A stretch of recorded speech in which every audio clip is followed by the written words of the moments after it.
जी अस्सलाम वालेकुम, hope you all are doing well. This is Haris Khan and you are watching HK learning zone. आज का हमारा टॉपिक पास्ट कंटीन्यूअस का टॉपिक है। इसका स्ट्रक्चर क्या है और ये कहाँ इस्तेमाल होता है, इसी चीज को आज देखेंगे। सबसे पहले पास्ट कंटीन्यूअस टेंस, इसका मतलब क्या है। पास्ट मतलब माजी, कंटीन्यूअस मतलब जारी और टेंस मतलब जमाना। इस पूरे का मतलब क्या बन गया, फेले माजी जारी, वो काम जो माजी में जारी था, वो काम जो माजी में जारी था। फॉर एग्जाम्पल, आप खाना खा रहे थे, अब ये काम माजी में जारी है। मैं अपनी अगर मिसाल दूं, मैं नमाज पढ़ रहा था। अब वीडियो बनाने से पहले, वीडियो लेक्चर रिकॉर्ड करने से पहले मैं नमाज पढ़ रहा था। अब जो पहले का काम है वो जारी का काम। कोई मुझसे पूछता है कि आप क्या कर रहे थे, मैं कहता हूं मैं नमाज पढ़ रहा था, मैं खाना खा रहा था, इसी तरह से मैं बातें कर रहा था, मैं फोन यूज कर रहा था, मैं कंप्यूटर चला रहा था, मैं गेम खेल रहा था, मैं काम लिख रहा था। ये तमाम काम जो पास्ट में जारी हो वो आप किस तरह से बताएंगे, इसी चीज को आज हम देखेंगे। आइडेंटिटी इसकी है रहा था, रही थी, रहे थे। दुनिया का कोई भी फिक्रा हो जिसके लास्ट में रहा था, रही थी, रहे थे आ जाए, वो पास्ट कंटीन्यूअस का फिक्रा होगा। इसका स्ट्रक्चर देखते हैं। Subject plus was verb plus verb की आईएनजी फॉर्म, वर्ब की फर्स्ट फॉर्म के साथ आईएनजी प्लस ऑब्जेक्ट।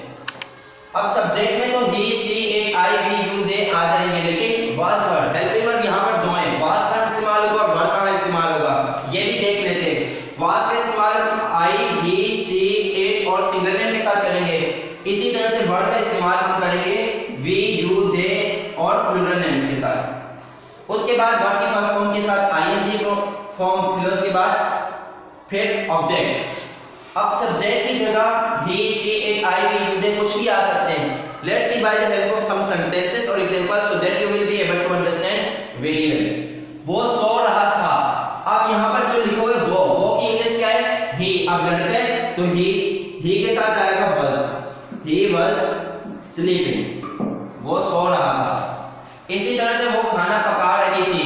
अब वो यहां पर क्या है, रही थी, तो इसका मतलब है लड़की है। वो की इंग्लिश यहां पर क्या होगी, शी के साथ भी वाज आएगा, she was cooking, she was cooking. खाने को क्या बोलते हैं, फूड। वो खाना पका रही थी। मैं नमाज पढ़ रहा था। अब यहां पर मैं की इंग्लिश क्या है, आई के साथ भी वाज लगेगा, आई वाज परफॉर्मिंग नमाज। हम बातें कर रहे थे, वी, हम की इंग्लिश है वी, तो वी के साथ क्या लगेगा, वर्ब, वी वर टॉकिंग। वो क्रिकेट खेल रहे थे। अब रहे थे, यहां पर भी वो है, यहां पर भी वो है और यहां पर भी वो है। अब पूरा जुमला अगर आप पढ़ेंगे तो आपको सही से समझ आएगा। वो सो रहा था। अब यहां पर एक लड़के की बात है, वो की इंग्लिश है ही, वो खाना पका रही थी। अब यहां पर रहा था नहीं लिखा हुआ है, अगर रहा था लिखा हुआ तो यहां पर हम ही लिखते हैं। वो खाना पका रही थी तो शी लिखा है। यहां पर वो क्रिकेट खेल रहे थे, मतलब कुछ ज्यादा लोग हैं तो दे वर प्लेइंग क्रिकेट। आप किताब पढ़ रहे थे। आपकी इंग्लिश क्या है, यू के साथ क्या लगता है, verb, you were reading book. और एक और बात जहन में रखिए कि जब भी यू आएगा उसके साथ वर्ब का इस्तेमाल करेंगे, चाहे वो सिंगुलर की बात हो या फिर प्लूरल की बात हो, हम वर्ब का ही इस्तेमाल करेंगे। अगर कुछ ज्यादा लोग हैं, मेरे सामने हैं, मैं कहता हूं कि आप किताब पढ़ रहे थे तो यू वर रीडिंग बुक। अगर कोई एक शख्स है, जैसे मैं आपको कहता हूं कि आप किताब पढ़ रहे थे तो यू वर रीडिंग बुक, दोनों के लिए मैं वर्ब का इस्तेमाल करूंगा यू के साथ। तो आपने इसकी कुछ एग्जांपल्स भी देख ली और ये था पास्ट कंटीन्यूअस टेंस जो आज हमने सीखा। अगर आपको कोई कंफ्यूजन है इस टेंस में तो आप कमेंट सेक्शन में पूछ सकते हैं। अगर कोई मेरे लिए सजेशन या फिर एडवाइस है वो भी आप मुझे कमेंट सेक्शन में दे सकते हैं, मैं उस पर अमल करूंगा। बाय।